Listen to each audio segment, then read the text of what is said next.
Selamat malam, para pendengar setia. Malam ini, izinkan saya membagikan sebuah kisah mencekam yang terjadi di kota tua Praha, Republik Ceko. Kisah ini bermula dari sebuah cermin antik yang menyimpan kutukan mengerikan. Cermin itu tampak begitu menawan dengan ukiran rumit di tepiannya. Sang pemilik toko, seorang wanita tua, menjualnya dengan harga yang sangat murah. Terlalu murah untuk ukiran seindah itu. Suara tangisan perempuan yang begitu pilu. Dia mencoba menutupi cermin dengan kain.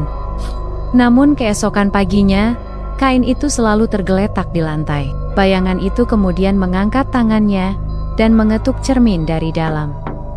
Andra membeku ketakutan. Bayangannya mulai bergerak sendiri, tidak lagi mengikuti gerakannya. Di sebuah toko barang antik di sudut kota Praha, seorang wisatawan Indonesia bernama Andra menemukan cermin tua bergaya Victorian. Bayangan di cermin seolah bergerak lebih lambat dari gerakannya. Kadang, saat dia berjalan melewati cermin, bayangannya tetap berdiri diam beberapa detik sebelum mengikuti. Cermin itu dulunya milik seorang bangsawan Praha yang terkenal kejam. Cermin itu kemudian dibawa ke seorang pendeta lokal untuk dimusnahkan. Namun sebelum dimusnahkan, cermin itu menghilang secara misterius. Jika Anda berkunjung ke Praha dan menemukan cermin antik Victorian dengan ukiran yang terlalu indah untuk harganya yang murah, sebaiknya Anda berpikir dua kali sebelum membelinya.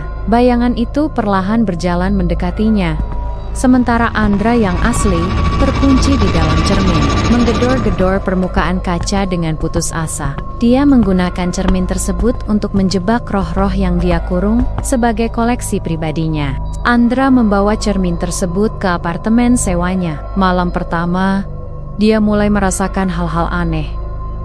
Kejadian-kejadian aneh mulai intensif. Setiap malam, Andra mendengar bisikan-bisikan dari arah cermin. Suatu malam, Andra terbangun dan mendapati bayangannya di cermin tersenyum padanya.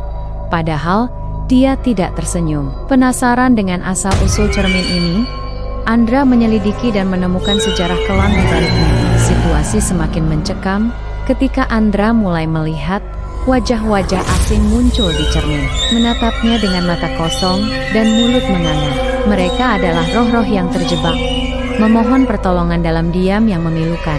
Puncaknya terjadi saat Andra terbangun di tengah malam dan mendapati bayangannya telah keluar dari cermin.